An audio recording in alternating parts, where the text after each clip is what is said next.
The first shot came from nowhere. Private First Class Marcus Tiller was mid-sentence, his hand raised toward the factory's northwest corner, when his radio exploded off his belt. Fragments of plastic and circuitry sprayed across his chest plate. He hit the dirt before his brain even registered what had happened, his mouth filling with ash and concrete dust. 400 meters away, in the skeletal remains of collapsed grain silo, Staff Sergeant Olivia Crane chambered another round. She didn't blink. She didn't breathe. She simply watched through her scope as the patrol scrambled for cover behind a rusted fuel tanker, their voices crackling with confusion across the frequency she'd been monitoring for the past 6 days. Contact northwest. Tiller's down. He wasn't down. She'd hit the radio, not the man. A $900 piece of equipment versus a human life. The math was intentional. Olivia shifted her position by 3 inches, settling deeper into the shadow of a collapsed I-beam. The morning sun was beginning to crest the eastern ridge, and in approximately 47 minutes, the light would betray her position. She had 47 minutes to convince 300 soldiers that she was everywhere and nowhere, that she was already gone, that she had never been there at all. If that opening hooked you, buckle up. This story only gets more intense. Subscribe now for more real stories of courage, and hit that notification bell. Drop a comment and tell me where you're listening from. Now, let me take you back to where it all began. 48 hours earlier, Staff Sergeant Olivia Crane's unit had been officially reassigned. Orders came down the wire at 2,300 hours. Standard rotation. Nothing unusual. The 47th was pulling back to the northern corridor, consolidating with the 12th Mountain Division for a defensive repositioning that command had been planning for weeks. Every soldier in her unit packed their gear. Every soldier boarded the transport. Every soldier except one. The night before extraction, Olivia Crane walked into the Tactical Operations Center with a folded map and a request that would have ended any other soldier's career. She laid the map on the table in front of Captain Reynolds and pointed to a small industrial complex 20 miles south of the demarcation line. "They're coming through Kazan Valley," she said. 3 days, maybe 4. 300 soldiers, armor support, full mechanized assault capability. Reynolds stared at the map, then at her. "Crane, you know the satellite intel on that sector is—" "I've been running my own surveillance for 6 days," she interrupted. "Modified civilian shortwave. Their comms discipline is garbage. They've been staging equipment at grid reference 749er, and they're using the old processing plant as a forward command post." Reynolds was quiet for a long moment. "Even if you're right, we're pulling out. Orders came from division. The northern corridor needs reinforcement. The northern corridor will be fine for 6 hours. Maybe 8. Olivia tapped the map again. "But if Hayes pushes through Kazan Valley before reinforcement arrive, he'll cut off 3 supply lines and isolate 2 forward operating bases. We lose the valley. We lose everything east of the ridge."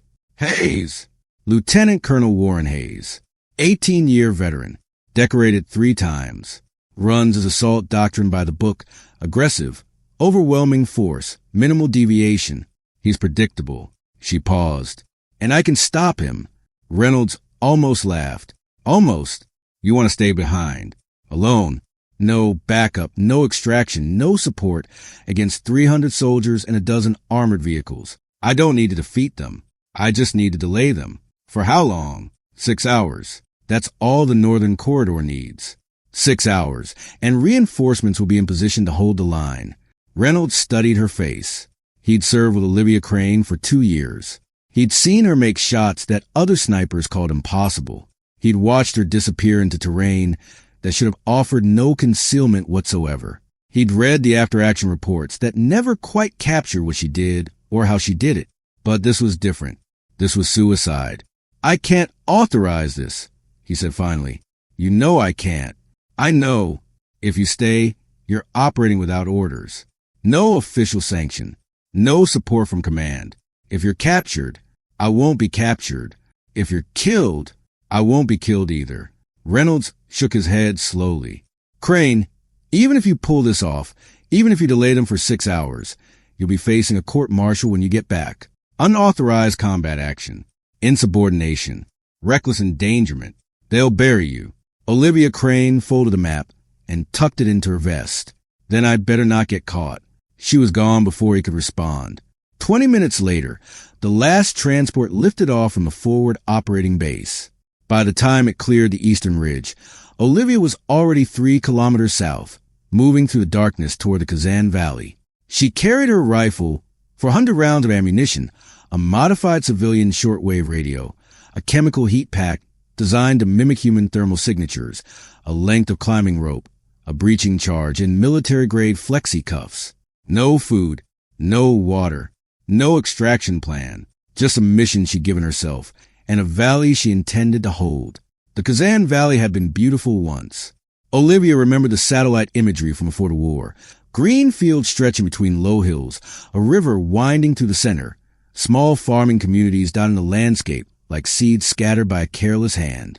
The processing plant had been the valley's economic heart, employing nearly 2,000 workers at its peak. Now it was a graveyard of industry. The fields were cratered and scorched. The river ran brown with sediment and runoff from collapsed infrastructure. The farming communities had been reduced to rubble, their inhabitants long since fled or buried beneath the ruins of their homes. And the processing plant stood like a broken monument to everything the valley had lost. Its smokestacks toppled, its walls pockmarked with artillery impacts, its massive storage silos gutted by fires that had burned for weeks before anyone bothered to extinguish them. This was where Lieutenant Colonel Warren Hayes planned to establish his forward command post. This was where 300 soldiers would stage before pushing north to cut the supply lines. This was where Olivia Crane would make her stand. She reached the factory complex 3 hours before dawn. The structure was worse than the satellite imagery had suggested. Half the building had collapsed entirely, leaving a maze of twisted rebar, shattered concrete, and rusted machinery. The other half stood in defiant decay, its floors sagging, its walls cracked, its windows blown out by concussive force. Olivia spent the first hour mapping the interior. She moved through the shadows like smoke, her footsteps silent on the debris-covered floors. She counted exits, 7 usable, 3 blocked, 2 trapped by unstable debris. She identified firing positions, 12 optimal, 8 secondary, for emergency. She located the drainage tunnels that ran beneath the factory floor, following their path through collapsed walls and flooded sections until she understood their layout as intimately as the back of her hand. By the time the sun began to rise, she had a mental map of every inch of the complex, every shadow, every angle, every escape route. She knew this building better than the engineers who had built it, and she knew exactly how to use it. At 0530 hours, Olivia settled into her first position, a collapsed grain silo 400 meters northwest of the factory. The structure offered excellent concealment and a clear line of sight to the approaching route from the south. She had maybe 30 minutes before Hayes's advanced elements reached the valley floor. She used the time to check her equipment one final time. Rifle, clean, zeroed, 400 rounds distributed across 8 magazines. Radio, tuned to the enemy's primary tactical frequency. She'd been listening to their chatter for nearly a week, learning their call signs, their communication patterns, their operational tempo. She knew their voices better than they knew each other's. Heat pack, activated. The chemical signature would mimic a human body's thermal output for approximately 4 hours. She'd positioned it near a window on the factory's 3rd floor, where it would draw attention away from her actual location. Breaching charge, configured. She had a specific target in mind for it, but that would come later. Flexi cuffs, 6 sets. Enough for what she had planned in the tunnels. At 0547 hours, the first vehicle appeared on the southern ridge. Olivia watched through her scope as the convoy emerged from the morning haze, APCs leading, followed by supply trucks, followed by more armor. 12 vehicles in total, exactly as she predicted. Behind them, infantry spread across the valley floor in disciplined formations, their weapons at the ready, their movements professional and precise. Lieutenant Colonel Warren Hayes rode in the 3rd vehicle. She identified him immediately, tall, gray-haired, his posture rigid with the confidence of a man who had never lost a battle. He stood in the APC's open hatch, surveying the valley through binoculars, occasionally barking orders to the soldiers around him. Olivia studied him for a long moment. 18 years of service, 3 decorations for valor, a reputation for aggressive, overwhelming force. He was everything the military wanted in a combat commander: disciplined, decisive, utterly committed to the doctrine that had won him every engagement of his career. He had no idea what was about to happen. At 0600 hours, the assault began. Hayes' voice crackled across the radio frequency Olivia had been monitoring. All units, this is Falcon Actual. Execute Phase 1. Secure the perimeter and establish fields of fire. We take the plant in 3 hours. 300 soldiers began to move. Olivia watched them spread across the valley floor, their formations textbook perfect, their coordination flawless. They were good, professional, well-trained, and well-equipped. Any conventional force would have been overwhelmed within the hour. But Olivia Crane wasn't a conventional force. She was something else entirely. At 0614 hours, she took her first shot, not at a soldier, at a radio. Private First Class Marcus Tiller was the unlucky recipient. His communication device shattered by a round that had traveled 400 meters with surgical precision. He hit the dirt screaming about contact, his patrol scrambling for cover, their voices flooding the tactical frequency with panic and confusion. Olivia was already moving. She abandoned her position in the grain silo before the first return fire even began, sliding down a collapsed wall and disappearing into a drainage culvert that ran beneath the factory's northern perimeter.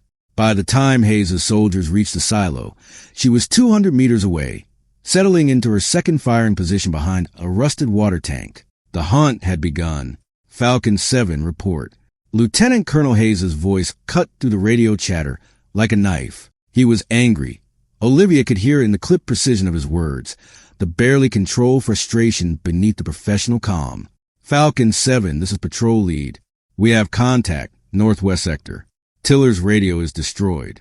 No casualties. Repeat, no casualties.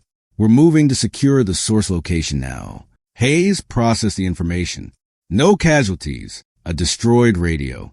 A single shot from 400 meters. Sniper, he said. We have a sniper in the factory complex. All units, adjust protocols. Keep your heads down and your spacing tight.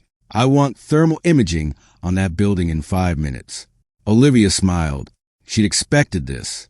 Hayes was predictable. His response was exactly what the tactical manual recommended for dealing with a sniper threat. Thermal imaging would sweep the building, identify any heat signatures, and direct his soldiers to the source, which was why she'd placed a chemical heat pack on the 3rd floor. At 0632 hours, the first UAV appeared over the factory. Olivia watched it through her scope, a small reconnaissance drone, its camera gimbal sweeping back and forth as it scanned the building's exterior. She could have shot it down easily, but that would have revealed her position. Instead, she let it fly, let it search, let it find exactly what she wanted it to find. Falcon Actual, this is Overwatch. We have a thermal signature, 3rd floor, northwest corner. Single target, stationary. Hayes' response was immediate. All units, converge on grid reference 742. Assault team, prepare for building entry. We flushed this rat out now. 20 soldiers began moving toward the factory. Olivia watched them approach from her position behind the water tank, her crosshairs tracking from one target to the next. She could have killed half of them before they even reached the entrance. She could have turned the approach into a killing field. She didn't. Instead, she waited until they were inside, until their boots echoed on the factory floor, until their voices filled the tactical frequency with updates and coordinates.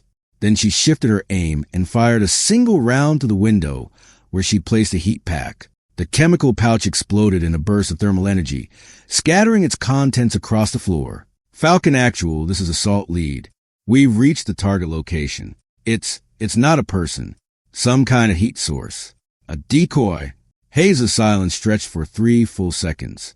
A decoy. Affirmative. Looks like a chemical heat pack. Military grade. Someone set us up.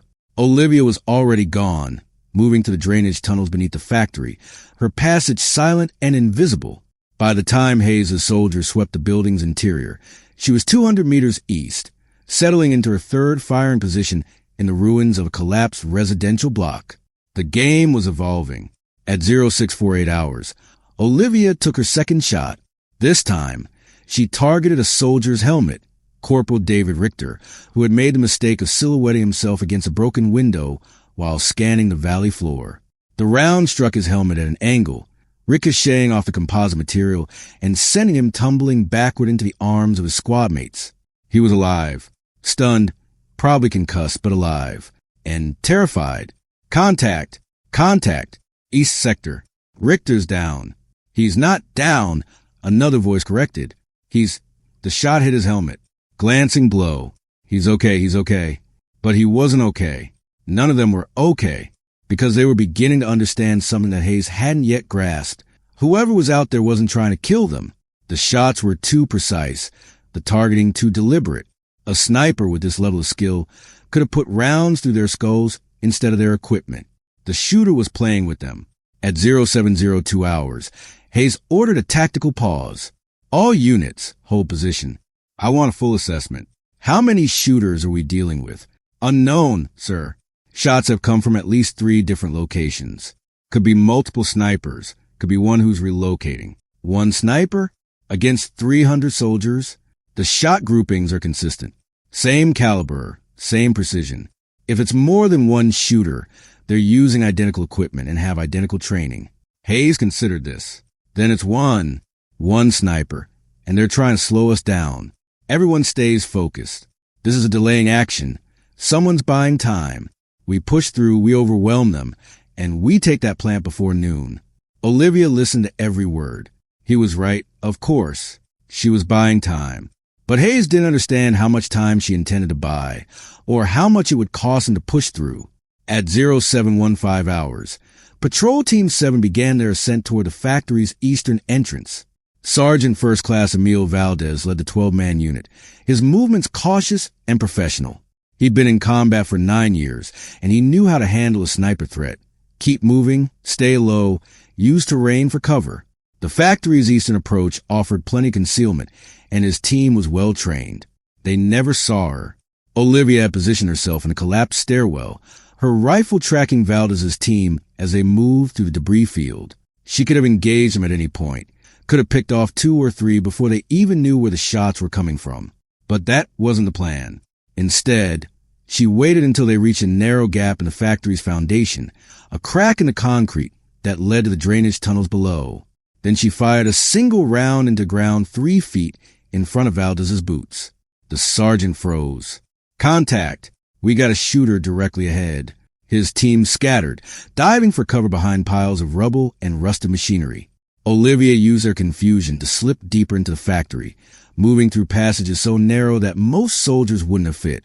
By the time Valdez's team regrouped, she was gone. Falcon Actual, this is Valdez. We've been engaged at the eastern approach.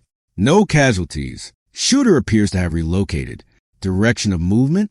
Unknown, sir. They just vanished. Hayes's jaw tightened. Buildings don't make people vanish, Sergeant. Find them. By 0720 hours, Hayes had lost patience. The assault was behind schedule. His carefully planned 3-hour timeline was slipping, and every minute that passed gave the enemy more time to reinforce their northern positions. He needed to take the processing plant, and he needed to take it now. All units. This is Falcon Actual. New orders. I want the factory swept floor by floor. Thermal imaging on every approach. If there's a single warm body in that building, I want it found and eliminated. 300 soldiers began converging on the factory complex. Olivia watched them come. She was positioned in the communications array on the factory's roof, a cluster of satellite dishes and relay equipment that had been abandoned when the plant shut down. The position was exposed, dangerous, but it offered something she needed. A clear line of sight to Hayes's command post 700 meters to the south. The lieutenant colonel had established his headquarters behind a cluster of APCs, using their armored bulk as protection against sniper fire. He was smart enough to stay concealed, but his communications array wasn't.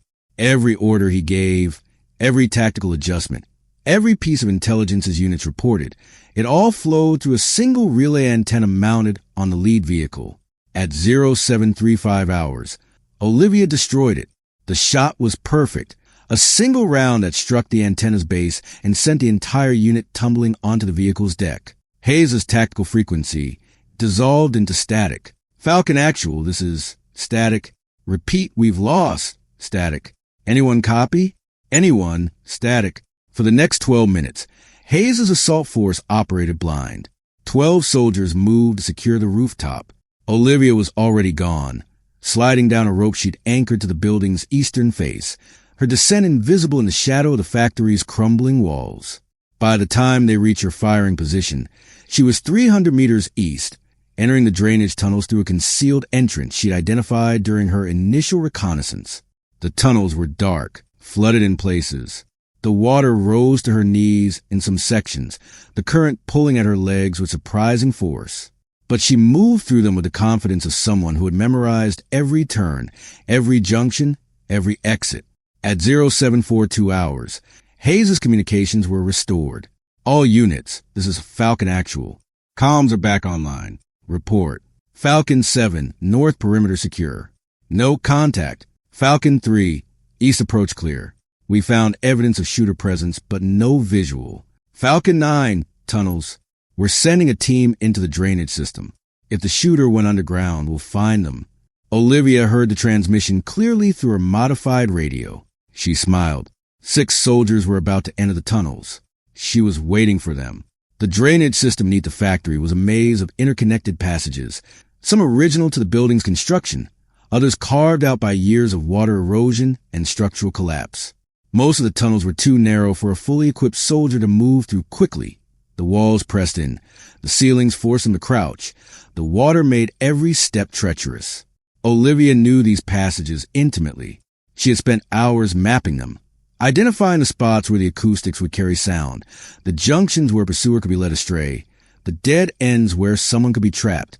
The 6 soldiers entered the tunnels at 0751 hours. She let them advance for 3 minutes, listening to their breathing, their whispered communications, the splash of their boots in the standing water. They were professional, moving in pairs, covering each other's sectors, maintaining discipline despite the oppressive darkness. But they were in her territory now. At 0754 hours, she began her work. The first soldier never heard her coming. She emerged from a side passage so narrow, he hadn't even considered it as a threat, her hand closing over his mouth before he could cry out. The flexi cuff went around his wrists in 2 seconds, his ankles in 3. She lowered him gently to the tunnel floor, then disappeared back into the darkness before his partner even realized he was gone. Kowalski? Kowalski, were you? The second soldier found his partner bound and gagged 40 seconds later. By then, Olivia had already moved to the next junction, positioning herself for the next interception. One by one, she took them. No shots fired. No casualties. Just precise, efficient neutralization.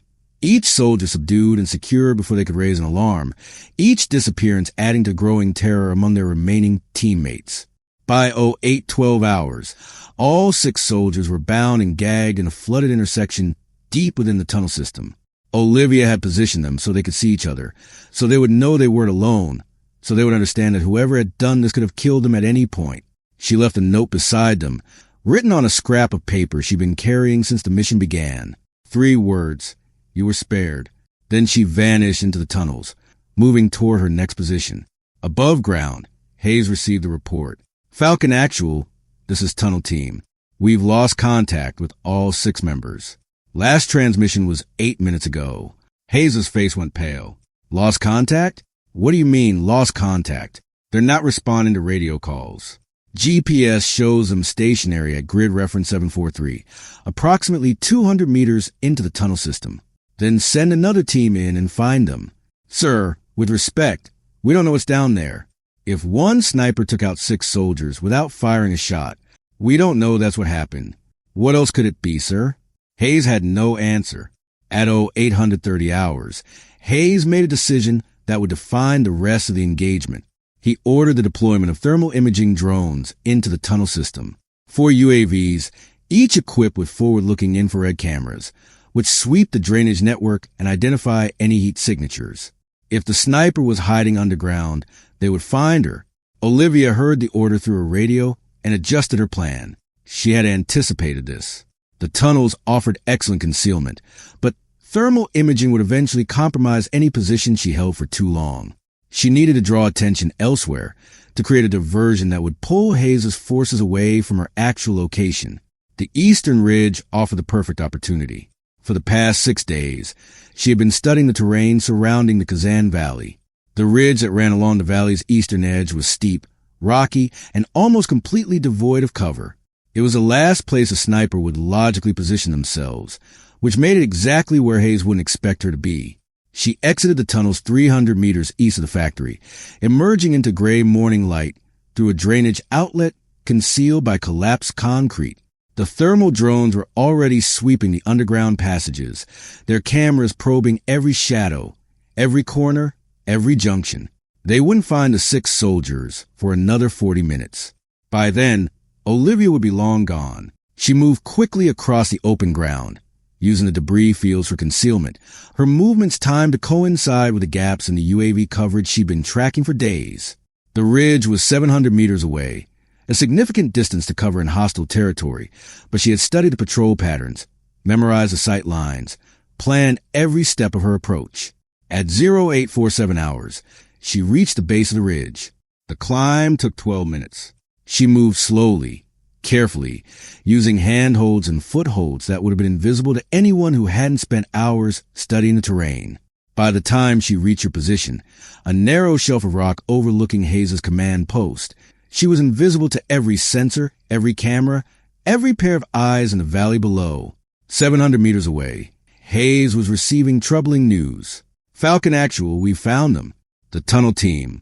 All 6 are alive, bound, gagged, but alive. No injuries. Hayes stared at his tactical display. Alive? Affirmative, sir. Whoever took them down, they didn't kill anyone. They just incapacitated them. That doesn't make sense. Why would a sniper spare enemy combatants? I don't know, sir. But there's something else. They left a note. A note. 3 words. You were spared. Hayes felt something cold settle in his chest. This wasn't a conventional sniper engagement. This was something else entirely. A psychological operation designed to unnerve his forces, to undermine their confidence, to make them fear an enemy they couldn't see or understand. And it was working. At 0859 hours, Olivia took her next shot. She targeted the antenna array Hayes' soldiers had just finished repairing. A single round had destroyed the equipment for the second time that morning.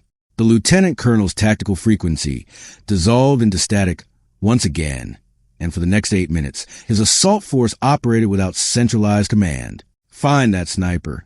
Hayes' voice was barely audible through the interference. I don't care how many resources it takes. Find them and eliminate them.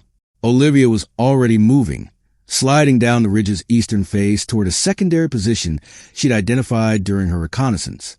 The shot had revealed her approximate location, and she could hear the roar of engines as APCs began converging on the ridge. But they wouldn't find her there. At 0907 hours, she triggered a carefully planned diversion. During her initial reconnaissance, she had identified a water tower on the factory's northwestern perimeter, a rusted, half-collapsed structure that had been unstable for years. She had rigged it with the breaching charge she'd been carrying, positioning the explosive at the tower's weakest structural point. Now, from a distance of 400 meters, she detonated it. The explosion was spectacular. The water tower collapsed in a cascade of rust and debris, its contents flooding across the factory floor, a wave that swept through 3 ground-level rooms and sent soldiers scrambling for higher ground. Water towers down. We got flooding in sectors 3 through 5. Was that an attack? Who blew the water tower? Unknown. Unknown. We got debris everywhere. In the chaos, Olivia vanished. She moved through confusion like a ghost, exploiting the gaps in Hayes' perimeter that the flooding had created. By the time his forces regrouped, she was 200 meters south of the factory, settling into a position behind a collapsed residential building that offered clear sight lines to the processing plant's main entrance. The target Hayes had been trying to capture all morning. At 0918 hours, the lieutenant colonel made his next move. All units, this is Falcon Actual. Comms are restored. I want a full perimeter around the processing plant. No one gets in or out. We're going to flush this sniper out through sheer attrition. 300 soldiers began tightening their cordon. Olivia watched through her scope as the ring closed around the plant. She could see the fear in their movements, the way they flinched at every shadow, jumped at every sound. Hayes had 300 soldiers, 12 armored vehicles, UAV support, and thermal imaging capabilities. And yet, his forces were terrified of a single woman with a rifle. She smiled. The psychological war was going exactly as planned. At 0932 hours, Hayes ordered the main assault. All units, this is Falcon Actual. We've wasted enough time on this sniper. Assault teams, breach the processing plant on my command. Armor, provide covering fire. UAVs, maintain overwatch. We take this facility in the next 30 minutes, or we answer the division command for the delay. Olivia listened to every word. She had been waiting for this moment, the point where Hayes' frustration would override his tactical judgment. The sniper threat had consumed his attention for nearly 4 hours, pulling resources away from the assault, eroding his timeline, forcing him to fight a battle he hadn't planned for. Now, he was going to push through regardless of the cost. But Olivia had one more card to play. She shifted her position, moving from a collapsed residential building to a concealed drainage outlet 50 meters from the processing plant's main entrance. The position was dangerous, closer to the enemy than any sniper doctrine would recommend, but it offered something she needed, a clear angle on the plant's primary access point. At 0945 hours, the assault teams moved, 40 soldiers in 4 stacks, approaching from the north, south, east, and west. They move with professional discipline, their weapons sweeping the approaches, their spacing perfect. Hayes' armor provided suppressive fire, their heavy weapons chewing through the plant's exterior walls with devastating effect. Olivia didn't fire. She watched the assault teams reach the entrance, watched them breach the doors, watched them pour into the building's darkened interior, their flashlights cutting through the dust and smoke. And then she spoke. Lieutenant Colonel Hayes. Her voice came through his tactical frequency. Calm, clear, completely unexpected. Hayes froze, his hand instinctively moving to the radio at his shoulder. Who is this? How did you access this frequency? You've been listening to my work all morning. I've been listening to yours for 6 days. Hayes' blood ran cold. 6 days. She'd been monitoring his communications for 6 days before the assault even began. What do you want? I want you to understand something. Olivia's voice remained perfectly level. I've had your soldiers in my crosshairs for the past 4 hours. Every patrol, every assault team, every vehicle commander who exposed themselves above the armor line. I could have killed dozens of them. I chose not to. Why? Because dead soldiers are statistics. Living soldiers spread fear. Hayes felt the weight of her words settle over him. She wasn't just a sniper. She was a psychological weapon, and she had been dismantling his command's confidence since dawn. The 6 soldiers in the tunnels are alive, she continued. Bound, but alive. The men I shot this morning, Tiller, Richter, the others, their equipment was destroyed, not their bodies. I've had every opportunity to turn this valley into a graveyard, and I've refused. What's your point? My point is that you're not fighting an enemy. You're fighting an idea. And ideas don't die when you shoot them. Hayes stared at the processing plant, where his assault teams were sweeping room by room through empty corridors. Where are you? Closer than you think. The transmission ended. At 0952 hours, Hayes ordered his assault teams to pull back. The processing plant was empty. The sniper had never been inside. The entire assault had been a feint, a misdirection designed to draw his forces into a fixed position while she moved freely through surrounding terrain. Falcon Actual, this is assault lead. Plan is clear. No contacts. No evidence of sniper presence. Then where the hell is she? Unknown, sir. She could be anywhere. Hayes looked out across the Kazan Valley. The ruins, the debris, the endless maze of collapsed buildings and hidden passages. Somewhere out there, a single soldier was making a mockery of everything he'd been trained to believe about warfare, and he had no idea how to stop her. At 1015 hours, the assault stalled. Hayes' soldiers had been on high alert for nearly 5 hours. They were exhausted, dehydrated, and operating under constant psychological pressure. Every shadow concealed a potential threat. Every sound triggered defensive responses. The professional discipline that had characterized the morning's opening movements had begun to fray. Olivia watched from her concealed position as small arguments broke out between squad leaders. She listened through her radio as officers questioned Hayes' tactical decisions. She tracked the subtle signs of an assault force beginning to lose faith in its command. At 1028 hours, She made her move. She targeted the lead APC's fuel tank, not to destroy it, but to disable it. The round penetrated the external reservoir, sending diesel fuel spraying across the vehicle's deck. The crew bailed out immediately, abandoning their vehicle to avoid the fire risk. No explosion, no casualties, just another piece of equipment rendered useless. Falcon Actual, we've lost APC-1. Fuel, tank compromised. Crew is safe, but the vehicle's out of action. Hayes stared at the disabled vehicle. A sniper with this level of precision could have detonated the fuel tank, could have killed the entire crew. Instead, she'd chosen to spare them. Again, the message was clear. I could destroy you whenever I want. I'm choosing not to. At 1,047 hours, Hayes made a critical error. He ordered a concentrated push toward the factory's northern approach, committing 60% of his remaining forces to a single assault vector. The strategy made tactical sense. Overwhelming force concentrated at a single point will be difficult for any sniper to counter. But Olivia had been waiting for exactly this moment. She had positioned herself on the factory's southern perimeter, in a collapsed machinery room that offered concealment from every angle. The northern push would leave the southern approach virtually undefended, and more importantly, it would expose Hayes' command post. At 1,100 hours, she took the shot that would end the assault. Not at Hayes, not at his soldiers, at the communications hub mounted on his command vehicle, the backup system they'd installed after she destroyed the first two. The round punched through the antenna at the exact moment Hayes was transmitting orders. His voice cut off mid-sentence, replaced by static. Then she fired again, and again, and again. 4 shots in 8 seconds, each one targeting a different communications component on the vehicles surrounding Hayes' position.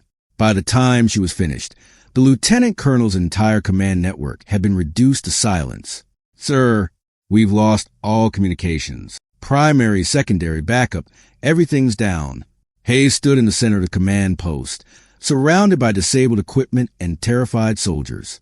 The assault he'd been planning for weeks had been dismantled by a single woman with a rifle, and he still didn't know where she was. At 1,107 hours, the psychological collapse began. Hayes' soldiers had been operating without centralized command for 7 minutes. In that time, rumors had begun spreading to the ranks, whispered conversations about a ghost sniper who could appear anywhere, strike anything, and vanish without a trace. The 6 tunnel soldiers had been recovered and debriefed. Their accounts were consistent and terrifying. A shadow that moved faster than they could track, hands that subdued them before they could react, a presence that could have killed them at any moment but chose not to. She was right there, one of them reported, his voice shaking. Right behind me. I never heard her, never saw her. And then, nothing. I woke up tied to my squad mates and water up to my chest. Did you see her face? No. Just darkness. And then the note. The note had been passed up the chain of command. 3 words that had somehow become the most discussed piece of intelligence in Hayes' entire operation. You were spared. At 1,115 hours, the first desertion occurred. Private First Class Jerome Mitchell, a 22-year-old communications specialist, simply walked away from his position and began moving south. He didn't run. He didn't announce his departure. He just left. By the time his squad leader noticed, he was 200 meters away, walking steadily toward the valley's southern ridge. Mitchell, get back here. That's an order. Mitchell kept walking. He was the first, but he wasn't the last. Over the next 15 minutes, 7 more soldiers abandoned their positions. Some walked away openly. Others simply faded into the rubble, using the chaos and confusion to disappear. Hayes watched his command structure dissolve. Get those men back, he ordered. Send patrols to... Sir, with respect, we don't have patrols to spare. Half our communications are down. We got wounded to evacuate, and the sniper is still out there. 1 sniper. 1. Against 300 soldiers, and we're falling apart. Sir, the men are terrified. They can't fight an enemy they can't see. Hayes stared at the processing plant, the objective he'd been ordered to capture, the facility that was supposed to anchor his entire northern offensive. It stood there in the gray morning light, silent and empty, mocking everything he'd tried to accomplish. At 1,130 hours, he made the call. All units, this is Falcon Actual. His voice was heavy with defeat. Execute tactical withdrawal. I repeat, execute tactical withdrawal. All units pull back to the southern staging area immediately. The order spread through the ranks like a wave. Soldiers who had been crouching in defensive positions stood and began moving south. Vehicles that had been providing suppressive fire shut down their weapons and reversed toward the valley's exit. Olivia Crane watched the retreat through her scope. She had achieved what she'd come to do. The assault had been delayed, not by 6 hours, but by nearly 6.5. By now, the northern corridor reinforcements would be in position, ready to hold the line against any future incursion. 300 soldiers were withdrawing from the Kazan Valley, and none of them had died. At 1,147 hours, Olivia began her own withdrawal. She moved through the terrain she had studied so carefully, using the paths and passages she had mapped during her 6 days of reconnaissance. The drainage tunnels carried her beneath Hayes' retreating forces, their boots thundering above her head as they fled a battle they had already lost. She emerged from the tunnel network 3 kilometers south of the factory, in a copse of dead trees that offered concealment from any aerial surveillance. From there, she could see the entire valley, the ruins, the processing plant, the columns of vehicles streaming toward the southern horizon. Hayes' assault force was broken, not defeated in conventional sense. They still had their weapons, their vehicles, their lives. But their confidence had been shattered. Their belief in their own superiority had been destroyed. They would never look at a battlefield the same way again. At 1,203 hours, Olivia Crane disappeared. She moved east, following a route she had planned long before the assault began. No extraction was coming for her. She had known that from the start. She would walk out the valley on her own feet, return to a forward operating base through terrain that no official map acknowledged, and resume her duties as if nothing had happened. But something had happened. In the ruined industrial complex of the Kazan Valley, a single soldier had held off 300.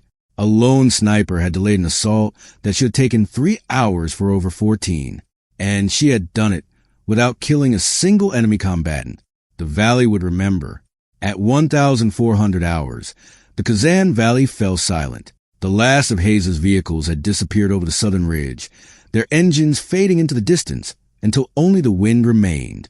The processing plant stood empty, unclaimed, a monument to a battle that had never quite happened. In the tunnels beneath the factory, water continued to flow. The 6 soldiers Olivia had bound were long gone, recovered by their squad mates, evacuated with the rest of Hayes' force. But the note she'd left behind remained, floating on the surface of the flooded intersection where she'd spared their lives. You were spared. 3 words that would haunt every soldier who read them. 38 kilometers to the north, Captain Reynolds stood in the Tactical Operations Center, staring at a radio that had been silent for nearly 12 hours. Any word from Crane? Nothing, sir. But the satellite imagery is showing Hayes' force in full retreat. They're pulling back to their original staging area. Reynolds processed the information. The assault had failed. The Kazan Valley was still contested. The northern corridor reinforcements were in position and holding. And Olivia Crane, the soldier who had disobeyed direct orders to stay behind, had achieved everything she'd promised. Sir, there's something else. What? Hayes' after-action report just came through. He's claiming the assault was delayed by a coordinated sniper team operating out of the factory complex. Estimated strength, 12 to 15 shooters. Reynolds almost smiled. 12 to 15. That's what he's reporting, sir. And how many were actually there? Based on what Crane told us before she left, 1. Reynolds stared at the satellite imagery for a long moment. The factory complex was clearly visible. Its collapsed walls, its ruined infrastructure, its maze of hidden passages and underground tunnels. Somewhere in that mess, a single soldier had accomplished the impossible. Get me a secure line to Division Command, he said finally. I need to report an unauthorized engagement and an overwhelming success. At 1847 hours, Staff Sergeant Olivia Crane arrived at a forward operating base that did not officially exist.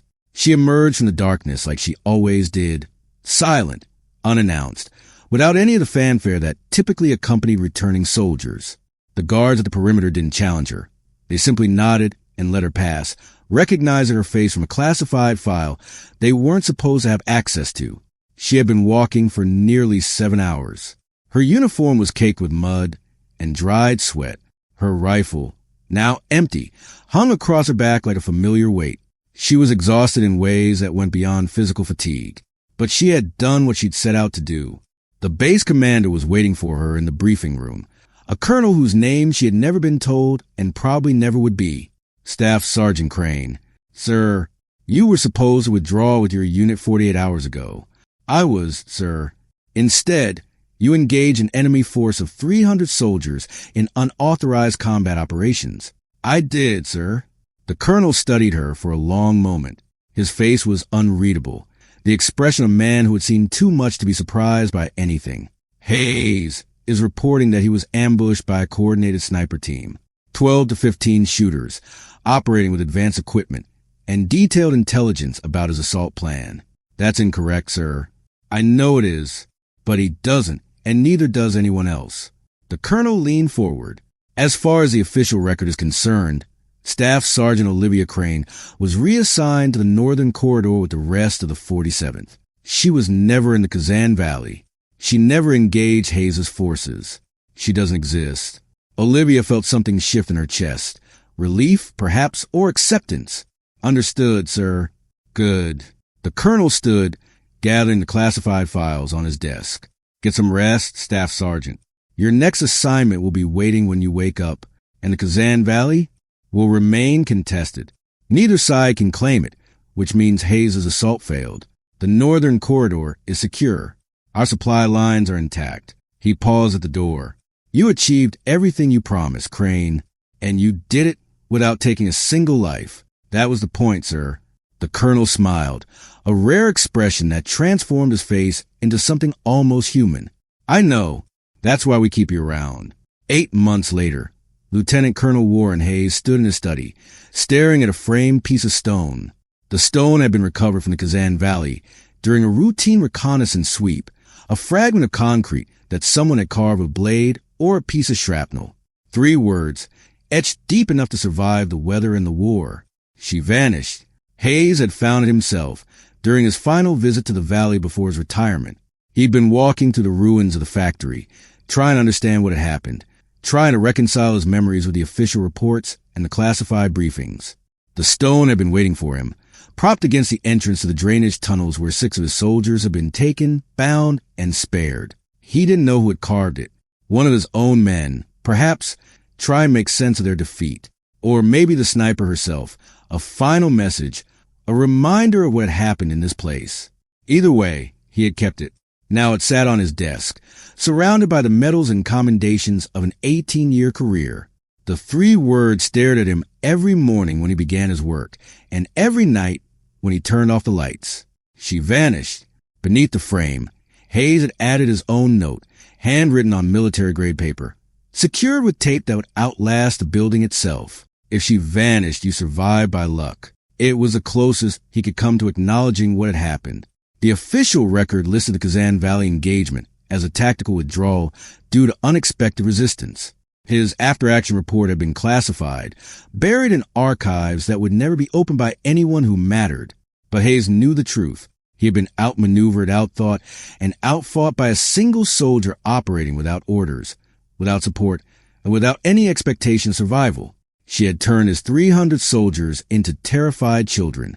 She had made a mockery of his tactical doctrine, and she had done it all without taking a single life. The most dangerous weapon on any battlefield is not the rifle. He understood that now. At a military academy 3,000 kilometers away, a new class of officers gathered in a lecture hall for their first lesson in asymmetric warfare. The instructor, a major with graying hair and a permanent limp from an IED blast in a war most of the students had never heard of, stood at the podium with a single slide projected on the screen behind him. Kazan Valley Engagement, classified case study. Today, he began, we're going to study a battle that, according to official records, never happened. The students leaned forward in their seats. An assault force of 300 soldiers, supported by 12 armored vehicles and UAV reconnaissance, was deployed to capture a strategic position in contested territory. They had overwhelming numerical superiority, advanced technology, and a decorated commander with an 18-year record of success. He paused. They failed. Completely. Catastrophically. And they were defeated by a single soldier. Murmurs rippled through the lecture hall. The students exchanged glances, wondering if this was some kind of test or joke. The details of this engagement remain classified at the highest levels, but the lessons are not. The major clicked to the next slide, revealing a diagram of the Kazan Valley. What you're about to learn will challenge everything you think you know about warfare, force multiplication, and psychology of combat. He looked out at the rows of young faces, the future commanders, the next generation of military leaders. The soldier who achieved his victory operated without orders, without support, and without any expectation of rescue. She used precision targeting, psychological manipulation, and a deliberate policy of non-lethal engagement to dismantle an assault that should have overwhelmed any defensive position within hours. Non-lethal? One of the students asked. She didn't kill anyone? Not a single confirmed fatality. She incapacitated dozens, destroyed critical equipment, and shattered the enemy's psychological cohesion. But every soldier who faced her that day walked away alive. The major smiled grimly, which was, in many ways, more devastating than a massacre. Dead soldiers become martyrs. Living soldiers become vectors for fear. He clicked to the next slide. A photograph of a carved stone. 3 words visible against the gray concrete. She vanished. This was recovered from the engagement site. We don't know who carved it, possibly one of the enemy soldiers, possibly the sniper herself. But it captures something essential about what happened in that valley. The student stared at the image. The soldier who conducted this operation has never been identified. Her name, her unit, her current assignment, all classified at levels most of you will never access. But her work speaks for itself. He turned to face the class directly. This engagement proves something that many commanders refuse to accept. One individual, properly positioned and psychologically astute, can defeat a force hundreds of times larger. It's not about firepower. It's not about technology. It's about thinking differently and having the discipline to execute that thinking when every instinct tells you to run. The major paused, letting the silence settle over the room. Learn this lesson. Remember it, because someday you may face an opponent like the one in the Kazan Valley. And when that day comes, all your training, all your technology, all your numerical superiority will mean nothing. In a facility that does not appear on any map, Staff Sergeant Olivia Crane sat in a sparse barracks room, cleaning a rifle she would probably never use in this war. The room was functional. A bed, a desk, a footlocker containing everything she owned. No photographs on the walls. No personal effects beyond the essentials. Nothing that would identify her if the facility was ever compromised. She had been back for 8 months. 11 missions since Kazan Valley, each one classified at levels she didn't fully understand. Her work continued, the silent, invisible work of someone who didn't officially exist. But sometimes, in the quiet moments between assignments, she thought about the valley. She thought about the 6 soldiers she had bound in the tunnels, their faces hidden by darkness, their lives balanced on the edge of her restraint. She thought about Hayes, the decorated veteran whose confidence she had dismantled piece by piece over 14 hours. She thought about the note she had left behind, 3 words that had somehow become more famous than anything she had ever accomplished in her career. You were spared. It hadn't been mercy, exactly. Mercy implied weakness, implied that she had lacked the capacity to kill. But she had possessed every capacity to turn that valley into a graveyard, and she had chosen differently. The choice had been calculated. Dead soldiers were statistics. Living soldiers spread fear. But it had also been something more, something she didn't have words for even now. She had proven what a single person could accomplish through discipline, intelligence, and restraint. She had shown that warfare was not just about killing, but about thinking. And she had done it without sacrificing the part of herself that still believed in something beyond the mission. A knock at her door interrupted her thoughts. Crane, briefing room, 5 minutes. She set down the rifle and stood, checking her appearance in the small mirror by the door. The face that looked back at her was unremarkable, the kind of face that disappeared into crowds, that witnesses struggle to describe, that cameras somehow never captured clearly. It was the face of someone who vanished. 5 minutes later, she stood in the briefing room, watching the colonel project a satellite image onto the screen. New assignment, he said. Target location is a communications hub approximately 300 kilometers south of our current position. Enemy forces have established a forward command post that's coordinating attacks across the southern theater. Olivia studied the image. Terrain, distances, patrol patterns. Her mind automatically began cataloging the information, building a mental map of the engagement space. Objective, delay and disrupt. We need 48 hours for reinforcements to reach the defensive line. You'll be operating alone without support or extraction. Enemy strength? Approximately 200 soldiers, 8 armored vehicles, aerial surveillance. The colonel paused, similar to Kazan Valley. Olivia nodded slowly. When do I deploy? Sunrise. You'll have 12 hours to study the intelligence package before you move. She looked at the satellite image one more time. The communications hub, the defensive positions, the terrain she would need to master before she could even begin her work. Another impossible mission. Another chance to prove that one person could change the course of a battle. Understood, sir. The colonel dismissed her with a nod, and she turned to leave. But at the door, he spoke again. Crane. Sir. The Kazan Valley engagement is being taught at the academy now. Classified case study. They're using it to show what asymmetric warfare can accomplish. Olivia processed this information. Somewhere, young officers were learning from her work, studying the tactics and psychology she had employed against Hayes' forces. What are they calling it? The vanishing. After that note you left behind, the colonel almost smiled. You become a legend, staff sergeant, a ghost story that commanders tell each other to justify their defeats. Olivia stood in the doorway for a moment, considering his words. I'm not a legend, sir. I'm just a soldier. The best legends always say that. She left the briefing room and walked back toward her quarters. The sun was setting over the horizon, painting the sky in shades of orange and red. Tomorrow, she would deploy into hostile territory. Tomorrow, she would face another impossible situation with nothing but her rifle, her training, and her mind. But tonight, she was just Olivia Crane, a woman who had chosen mercy over massacre, discipline over chaos, psychology over firepower. A woman who vanished, and in vanishing, became eternal. The valley kept her secret. The legend continued to grow. And somewhere in the world, a retired colonel stared at a framed piece of stone, wondering if he would ever understand a ghost who had defeated him. The most dangerous weapon on any battlefield is not the rifle. It is the mind willing to think differently, and the discipline to choose mercy over massacre. In the end, what happened in the Kazan Valley was not just a battle.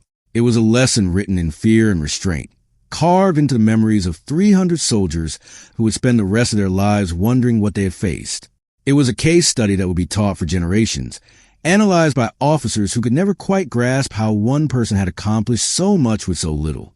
But most importantly, it was a story about a woman who refused to follow orders when following meant abandoning everything she believed in, a woman who chose to stay when leaving would have been easier, safer, more sensible by every military calculation, a woman who proved that courage isn't always about pulling the trigger. Sometimes it's about choosing not to. Staff Sergeant Olivia Crane never received a medal for the Kazan Valley engagement. Her name never appeared in any official record. The soldiers she spared never learned who had bound them in those flooded tunnels, and the commanders who analyzed her tactics never discovered the identity of the ghost who had outmaneuvered them. She was invisible, anonymous, forgotten by design. But legends don't need names. Lieutenant Colonel Warren Hayes kept a carved stone on his desk until the day he died, a reminder of the only battle he had ever truly lost. His children found it after the funeral, along with a handwritten note, and they never understood what it meant. If she vanished, you survived by luck. The words remained a mystery, a fragment of a story they would never fully know. At the military academy, the Kazan Valley case study continued to challenge each new class of officers. The questions were always the same. How did she move so quickly?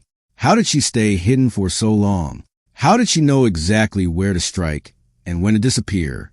The answers remained classified, but the lesson was clear.